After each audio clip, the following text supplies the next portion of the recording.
ನಮಸ್ಕಾರ ಸ್ನೇಹಿತರೆ. ಒಬ್ಬ ವ್ಯಕ್ತಿ ಆರೋಗ್ಯ ಸರಿ ಇಲ್ಲ ಅಂತ ಡಾಕ್ಟರ್ ಹತ್ರ ಹೋಗ್ತಾನೆ.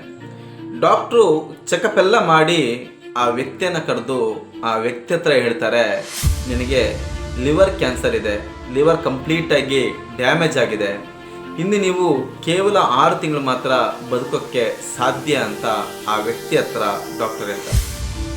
ಆಗ ಆ ವ್ಯಕ್ತಿ ಹೇಳ್ತಾನೆ, ಇಲ್ಲ ಡಾಕ್ಟರ್, ನನಗೆ 3ನೇ ಕ್ಲಾಸ್ ಓದುವಂಥ ಮಗಳಿದ್ದಾಳೆ, ಅವಳ ಜೀವನವನ್ನು ರೂಪಿಸ್ಬೇಕು, ನಾನು ಬದುಕಲೇಬೇಕು ಅಂತ ಡಾಕ್ಟರ್ ಹತ್ರ ರಿಕ್ವೆಸ್ಟ್ ಮಾಡ್ಕೊಳ್ತಾನೆ. ಆಗ ಡಾಕ್ಟ್ರು ಡೆಲ್ಲಿಯಲ್ಲಿರುವಂಥ ಒಂದು ದೊಡ್ಡ ಆಸ್ಪತ್ರೆಗೆ ಹೋಗು ಅಂತ ಆ ವ್ಯಕ್ತಿ ಹತ್ರ ಹೇಳ್ತಾರೆ. ಆ ವ್ಯಕ್ತಿ ಡೆಲ್ಲಿಗೆ ಕೂಡ ಬಂದು ಅಲ್ಲಿನ ಆಸ್ಪತ್ರೆ ಕೂಡ ಹೋಗ್ತಾರೆ. ಅಲ್ಲಿಯೂ ಕೂಡ ಚೆಕಪ್ ಮಾಡ್ತಾರೆ.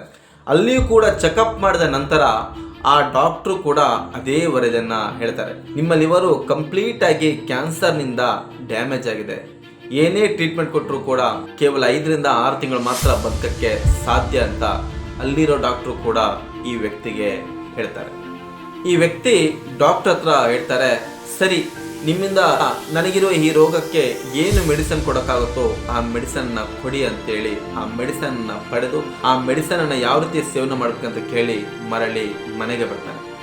ಈ ವ್ಯಕ್ತಿಯಲ್ಲಿ ಇದ್ದದ್ದು ಒಂದೇ ಒಂದು ಯೋಚನೆ, ನಾನು ಬದುಕಬೇಕು, ನನ್ನ ಮಗಳ ಜೀವನವನ್ನು ರೂಪಿಸಬೇಕಂತ ಒಂದೇ ಒಂದು ಗಟ್ಟಿಯಾದ ನಿರ್ಧಾರ ಮಾತ್ರ ಈ ವ್ಯಕ್ತಿಯಲ್ಲಿ ಇತ್ತು.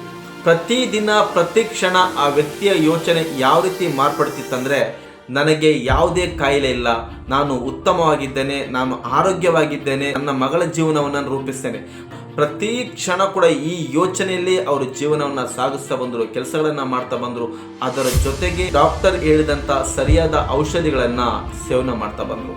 ಡಾಕ್ಟರು 6 ತಿಂಗಳಲ್ಲಿ ಸಾಹಿತ್ಯ ಅಂತ ಹೇಳಿದಂಥ ವ್ಯಕ್ತಿ 20 ವರ್ಷ ಆದರೂ ಕೂಡ ಇನ್ನೂ ಬದುಕಿದ್ದಾರೆ. ಡೆಲ್ಲಿಯ ಒಂದು ದೊಡ್ಡ ಹಾಸ್ಪಿಟಲ್ನಲ್ಲಿ ಚೆಕಪ್ ಮಾಡಿ ನೀವು 6 ತಿಂಗಳಲ್ಲಿ ಸಾಹಿತ್ಯ ಅಂತ ಹೇಳಿದಂಥ ಡಾಕ್ಟ್ರು ಕೂಡ ಸತ್ತೋಗಿರ್ತಾರೆ. ಈ ವ್ಯಕ್ತಿ ಇನ್ನೂ ಬದುಕಿದ್ದಾರೆ.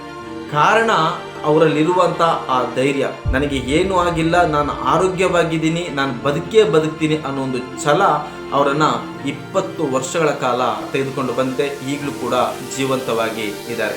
ಮನುಷ್ಯ ಯಾವ ರೀತಿ ಯೋಚನೆ ಮಾಡ್ತಾನೆ ಅದೇ ರೀತಿ ಅವನ ಜೀವನ ಇರುತ್ತೆ, ಅದೇ ರೀತಿ ಅವನು ಬದುಕ್ತಾನೆ, ಅದೇ ರೀತಿ ನಡೀತಾನೆ ಅನ್ನೋದ್ರ ಬಗ್ಗೆ ಅನೇಕ ವಿಡಿಯೋಗಳಲ್ಲಿ ತಿಳಿಸ್ತಾ ಬಂದಿದ್ದೇನೆ. ಇದು ಕೂಡ ಅಂಥದ್ದೇ ಒಂದು ಘಟನೆ. ಈ ಮಾಹಿತಿಯನ್ನು ಯಾಕೆ ಹೇಳ್ತಿದ್ದೇನೆ ಅಂದರೆ, ಅನೇಕ ಜನರು ನಾನಾ ರೀತಿಯ ಅನಾರೋಗ್ಯಕ್ಕೆ ಒಳಗಾಗಿ ಅಯ್ಯೋ ನನಗೆ ಇಂಥ ಕಾಯಿಲೆ ಬಂತಲ್ಲ ಅಂತ ಕೊರಗ್ತಿದ್ದಾರೆ. ಯಾವುದೇ ಕಾರಣಕ್ಕೂ ಯಾರು ಕೂಡ ಯಾವುದೇ ರೀತಿಯಾದಂಥ ಒಂದು ಅನಾರೋಗ್ಯ ಇದ್ರೂ ಕೂಡ ಅನಾರೋಗ್ಯದ ಬಗ್ಗೆ ಕೊರಗೋಕ್ಕೆ ಹೋಗಬೇಡಿ, ಧೈರ್ಯವಾಗಿರಿ, ನನಗೇನೂ ಆಗಿಲ್ಲ, ನಾನು ಚೆನ್ನಾಗೇ ಇದ್ದೀನಿ ಅನ್ನುವಂಥ ಧೈರ್ಯ, ಅದರ ಜೊತೆಗೆ ವೈದ್ಯರು ನೀಡುವಂಥ ಔಷಧಿನ ಸರಿಯಾದ ರೀತಿಯಲ್ಲಿ ಸೇವನೆ ಮಾಡಿದಾಗ ಎಂಥ ಅನಾರೋಗ್ಯ ಇದ್ರೂ ಕೂಡ ಆ ಅನಾರೋಗ್ಯದಿಂದ ನಾವು ಗುಣಮುಖರಾಗ್ಬೋದು. ಡಾಕ್ಟರ್ ನೀಡುವ ಔಷಧಿಯಿಂದ 30% ಗುಣವಾದರೆ ನಮ್ಮಲ್ಲಿರುವಂಥ ಧೈರ್ಯದಿಂದ 70% ನಮ್ಮನ್ನು ಗುಣಮುಖರನ್ನಾಗಿ ಮಾಡುತ್ತೆ.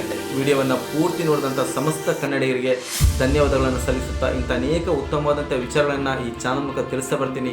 ದಯವಿಟ್ಟು ಚಾನಲ್ನ ಸಬ್ಸ್ಕ್ರೈಬ್ ಮಾಡಿ, ವಿಡಿಯೋ ಇಷ್ಟ ಆಯ್ತು ಅಂದರೆ ಲೈಕ್ ಮಾಡಿ, ಶೇರ್ ಮಾಡಿ. ಮತ್ತೆ ಮುಂದಿನ ಸಂಚಿಕೆಯಲ್ಲಿ ಇನ್ನೊಂದು ಉತ್ತಮವಾದಂಥ ವಿಚಾರದೊಂದಿಗೆ ನಿಮ್ಮ ಮುಂದೆ ಬರ್ತೀನಿ. ಅಲ್ಲಿವರೆಗೂ ನಮಸ್ಕಾರ ಸ್ನೇಹಿತರೆ.